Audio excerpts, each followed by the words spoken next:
Good evening. You join me at a beloved local Fife landmark, which you'll know if you drive the roads between Dundee and St Andrews regularly. I am, of course, referring to the Leng Chapel, which sits atop a hill near Drummoyk and is a fabulous Gothic-like structure, which looks particularly splendid at night time when they light it all up, and it has a very eerie, slightly spooky look to it.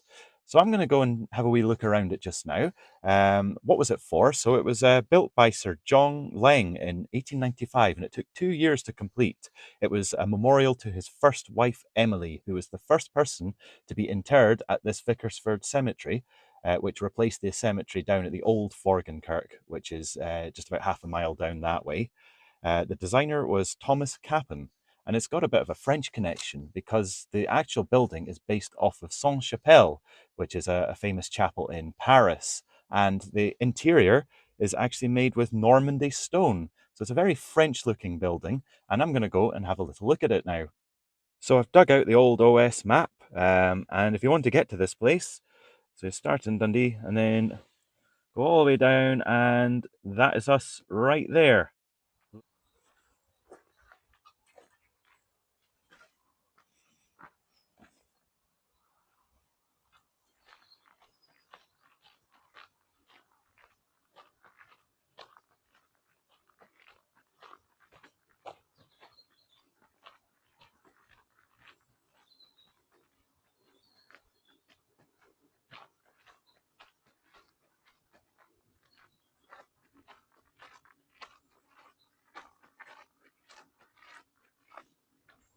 Now, above the entranceway, there's a carving of a ship and something in Latin which has crumbled away, so I can't really read it. And I don't know the significance of the ship, unfortunately. Had we look around the internet, couldn't find anything. Possibly he was in some way a nautical man. Who knows? If you know, please leave it in the comments. I know what you all want to know. Can we go inside? Let's find out. Of course not. I mean, you know you're never going to get in, but you've got to try. And this is the best look of the interior that you're going to get in this video. As you can see, it's quite small but pretty. It's a little cello or something in the corner there. Brilliant. And it's saying available to hire for weddings, christening, and other similar functions. So those are the numbers to call. Maybe I could call them and they'll just let me in one day without a function. Who knows?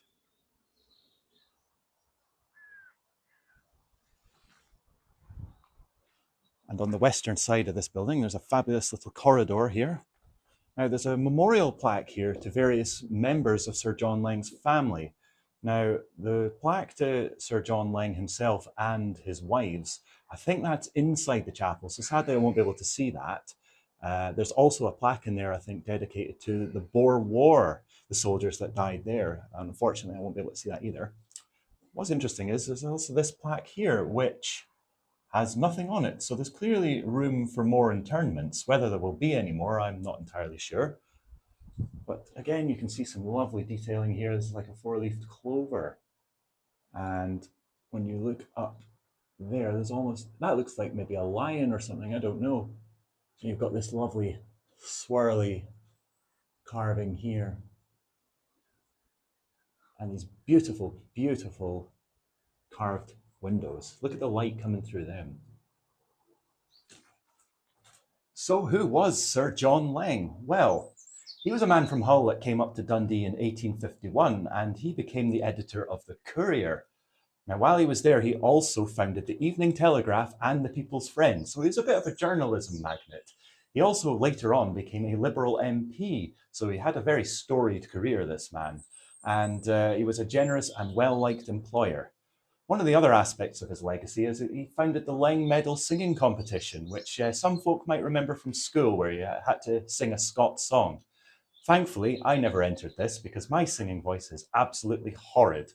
But he was clearly a man of means through his various different enterprises. You'd have to have a lot of money to be able to build something as fabulous as this chapel.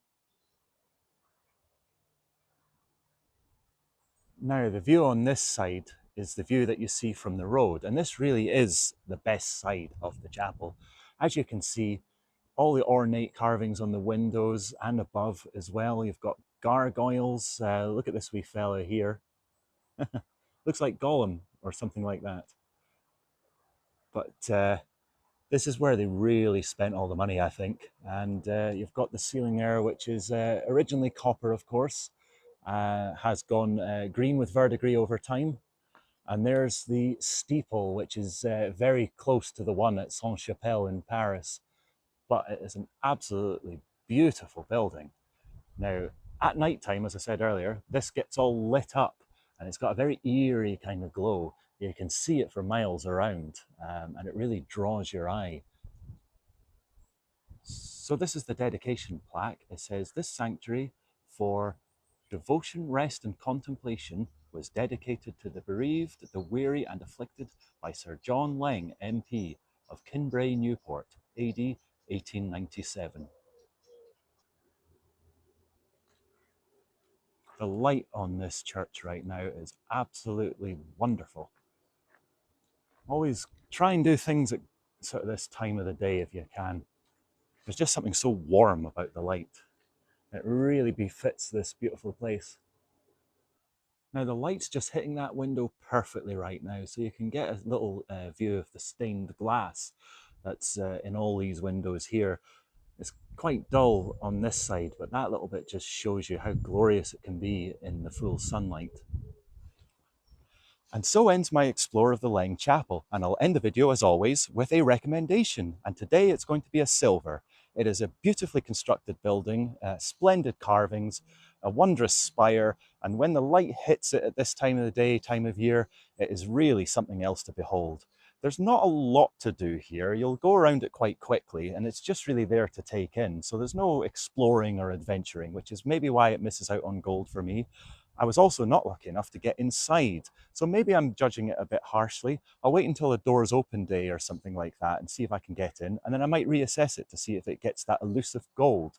But as always, thanks for watching, and I'll see you on the next adventure.